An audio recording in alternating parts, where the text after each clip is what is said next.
We did. After August 6, 2016, were you involved in any other stories involving Ms. Heard? Yes, I was. And what story was that? On the 12th, we received a video depicting Johnny Depp slamming some cabinets that was captured by Ms. Heard. And what day was that? I believe that was the August 12th. Of 2016? Of 2016, yes. Can you describe to the jury how you received the video on August 12, 2016? Yes, the video was sent in through our email tip line, which is an email distribution that goes to all the producers and to myself as the field assignment manager, because it often included celebrity locations. It came in as I recall, Objection, hearsay. He's just describing how it came in. I think he's about to reveal hearsay, Your Honor. I'll overrule for now. We'll see where it goes. Okay. Please continue.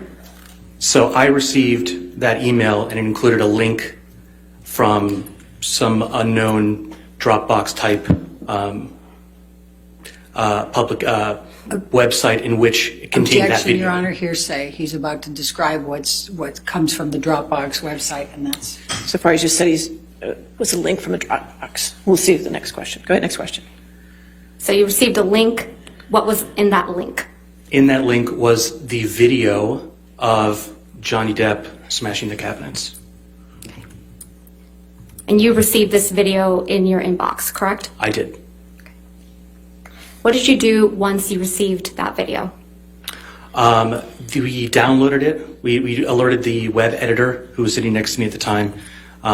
We downloaded it, and then were instructed by the news producer to do what we call slap bumpers and a bug on it, which is putting the dun-dun-dun at the beginning end, and then putting a translucent watermark over it, which indicates copyright ownership.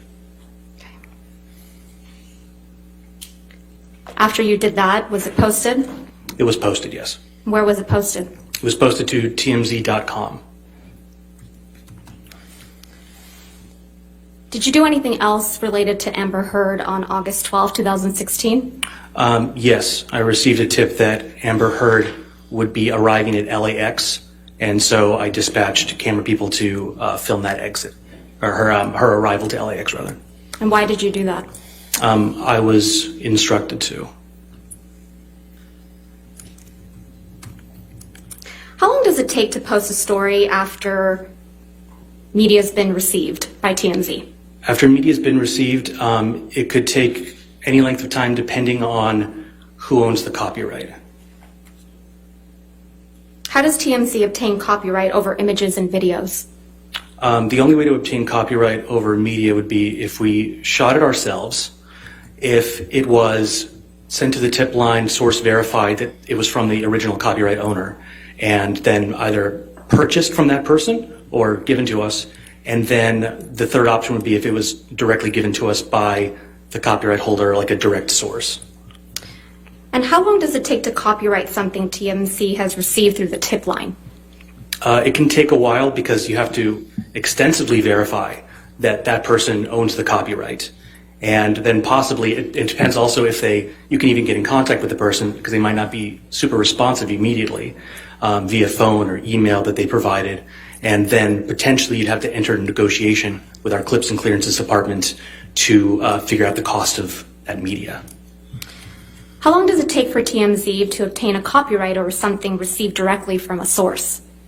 Something in the realm of 15 minutes just to do what I described before, which is putting bumpers and a bug on something and write the article and post it. It's pretty fast. How much time had passed from the time you received the kitchen cabinet video to the time it was posted on TMZ? About 15 minutes. Did any other tabloids other than TMZ post this video? Objection, No, leading and calls for hearsay. Did any other tabloids? Overrule. Mr. Tremaine, go ahead. No, they did not. And why not? Because it was a TMZ exclusive. And what does that mean? It means the TMZ owns the copyright to it. So it can't be distributed by any other media source without backlinking to TMZ, and they wouldn't be able to upload that media without getting a copyright strike. Have you seen the kitchen cabinet video that was played in this trial? I have, yes. How does that video that was played in this trial compare to the one you received on August 12, 2016? When I had clicked the direct link that we received and watched the video in its entirety, it was much shorter than the video we had received, than the video that's been played in this trial. There was a bit at the beginning that was played here in which Ms. Heard is seemingly sort of setting up the camera and getting into position. And then there's a bit at the end where she's seemingly snickering and looks at the camera. That part was not present in what we received. Did TMZ edit the video? No, not even a little. When we receive something and it's edited, there's a clear indicator because there's sort of a journalistic practice that uses when there's an edit, you do what's called like a white flash transition, which covers the entire screen with white to very clearly indicate to everybody there was an edit here for time or whatever, just to make it a little more compelling. But in this case, it was not edited, as I was staring at the machine that edited it and present for the entirety of receipt to publishing. When was the next time you worked on an assignment related to Amber Heard? It was, there was the time where we went to the airport. And then the day after that, because she had flown in for the deposition, because I think the first time didn't work out. So she was arriving again for the deposition in that same parking lot adjacent to a law office. And what's that, August 13th, 2016? That was August 13th, yeah. And what was your assignment on August 13th, 2016? To dispatch camera people to that parking lot at a specific time in order to film Amber Heard arriving for the deposition. How did you know that tip was legitimate? It came from a news producer. While you worked at TMZ, did you ever receive any communications from Mr. Depp or his camp? I did not. Nothing further, Your Honor. You may have noticed that no one showed up for Ms. Heard in this courtroom other than her sister. Every other witness who traveled to Virginia for her was a paid expert. This is a woman who burns bridges. Her close friends don't show up for her. Mr. Rottenborn tried to discredit Mr. Depp's witnesses by suggesting they're all on Mr. Depp's payroll. So he doubled down on the hoax theory, that everyone's just lying. First of all, it's not even true Keenan Wyatt is on his payroll. Ben King isn't on his payroll. Officer Melissa Sines isn't on his payroll. Morgan Tremaine isn't on his payroll. Officer Tyler Haddon, he's not on his payroll. Beverly Leonard, Alejandro Romero, Brandon Patterson, Morgan Knight. None of those people are on his payroll. And Kate Moss is most definitely not on Mr. Depp's payroll. Ms. Heard wants you to believe that all these people are lying. Let's talk about the Boston plane. Ms. Heard wants you to believe that the recording you heard is from the Boston plane flight. But that's quite telling. What did Ms. Heard capture of this supposed rampage? Mr. Depp moaning in distress? That's what she chose to record. What sort of person records something like that? What sort of person takes pictures of their husband or boyfriend or fiance who's struggling with sobriety, nodding off with ice cream dripping down his leg, his hand in his pocket, or asleep on the ground? What sort of person does that? Definitely not someone that's afraid of him. And Ms. Heard's attorney told a story of May 21 that was completely, utterly inconsistent with the testimonies of Officers Sines and Haddon, who testified clearly that they saw no signs of injury, no sign of property damage. And she told a story about how Officer Sadanaga's testimony was also wrong. She testified that the report was only required in case of a crime. Ms. Heard's attorneys tried to tell you that Mr. Depp apologized on May 22nd because he had hit Ms. Heard.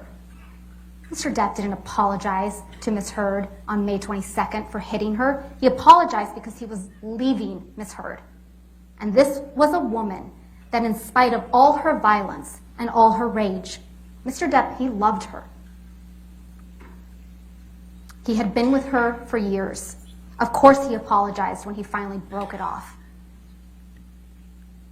Ms. Bredehoff also tried to tell you that Ms. Heard did everything in her power to keep the authorities away and to not get Mr. Depp in trouble on May 21st, 2016.